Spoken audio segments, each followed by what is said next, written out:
સુંદર સુવિચાર છે કે જળ એ જીવન છે, પણ જ્યારે પોતાના સ્વાર્થ માટે આ જળના સ્ત્રોતને નુકસાન પહોંચાડવામાં આવે ત્યારે પ્રકૃતિ અને ખેડૂત બંનેને રડવાનો વારો આવે છે.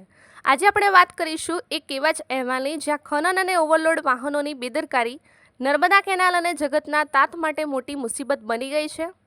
દર્શક મિત્રો, હળવદ તાલુકાના સાપકડા ગામ નજીક આવેલા જેઠાવાદર વિસ્તારમાં હાલ આવી જ એક ગંભીર સમસ્યા સામે આવી રહી છે. અહીં ધમધમતા સ્ટોન ક્રશર પ્લાન્ટ અને ત્યાંથી પસાર થતા ઓવરલોડ ડમ્પરોએ મોરબી બ્રાન્ચની નર્મદા કેનાલને મોટું નુકસાન પહોંચાડ્યું છે. સૌથી દુઃખદ વાત એ છે કે માત્ર કેનાલ જ નહીં, પરંતુ આ સ્ટોન ક્રશરમાંથી ઉડતી ધૂળની ડમરીઓ આસપાસના ખેડૂતોના મહામૂલા પાકને પણ મોટા પાયે બરબાદ કરી નાખ્યો છે. અગાઉ આ વિસ્તારમાં ચાલતા Shiv stone, Jethwa stone, Uma stone પ્લાન્ટના સંચાલકોને નોટિસ તો ફટકારવામાં આવી હતી, પરંતુ 1 મહિનો વીતવા છતાં કોઈ જ કાર્યવાહી ન થતાં તંત્રની કામગીરી સામે સવાલો ઉઠ્યા હતા. જોકે ગ્રામ પંચાયત અને ખેડૂતોની સતત રજૂઆત બાદ આખરે તંત્ર સફાળું જાગ્યું છે.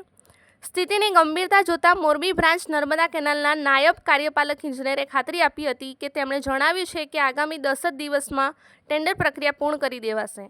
કેનાલના રસ્તા પર મજબૂત બેરિકેડ લગાવી દેવામાં આવશે, જેથી આ ઓવરલોડ ડમ્પરોની અવરજવર કાયમી ધોરણે બંધ થઈ શકે.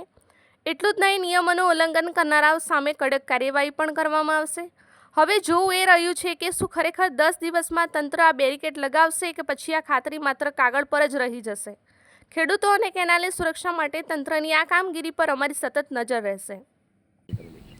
ત્યાં વાહન જે કોરીના જે ચાલે છે, અમને અનુમાન છે કે એનાથી જે પ્રેશર આવે એના કારણે કેનાલ તૂટેલ છે, ડેમેજ થયેલ છે.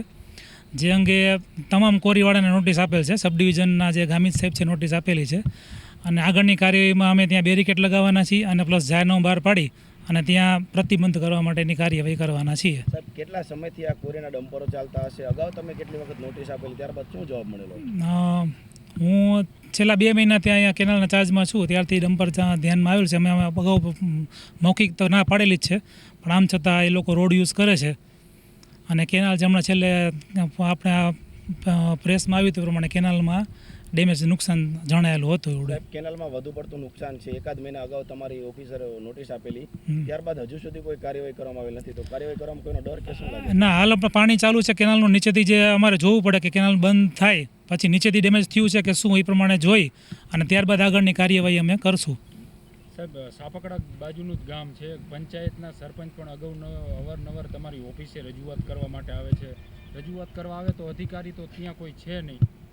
હાલમાં જે અમારા ડેપ્યુટી સાહેબ છે ને, એના મધર છેલ્લા 1 મહિનાથી બીમાર છે. એટલે ગામિત સાહેબ કરીને ત્યાં ચાર્જમાં છે, અને 2 વ્યક્તિ એસો છે એવડે એની સાઇટ ઉપર જોઈ છે, અને એના દ્વારા જ અમારી વસ્તુ ધ્યાનમાં આવેલી હતી. આમ છતાં એનું સૂચના આપી દઈશ કે આગળની કાર્યવાહી. ગામિત ત્યાં છે સાહેબ, એ અધિકારી પોતે જ ઓફિસે ન થાય. અમને ત્યાં જાણવા મળ્યું છેલ્લા 20 દિવસની અંદર માત્ર એકાદી વખત જ ઓફિસે. એટલે ગામિત સાહેબ ઓફિસે નથી ત્યાં, અને એના વિરુદ્ધ કાર્યવાહી માટે પગલાં લીધેલા છે અમે. સાહેબ, 1 મહિના અગાઉ પણ તમે કીધેલું કે ત્યાં જે બેરિકેડ છે લગાવવામાં આવશે. નોટિસ પીરિયડ 6 દિવસનો હતો, એને પણ 1 મહિના જેટલો સમય થયો.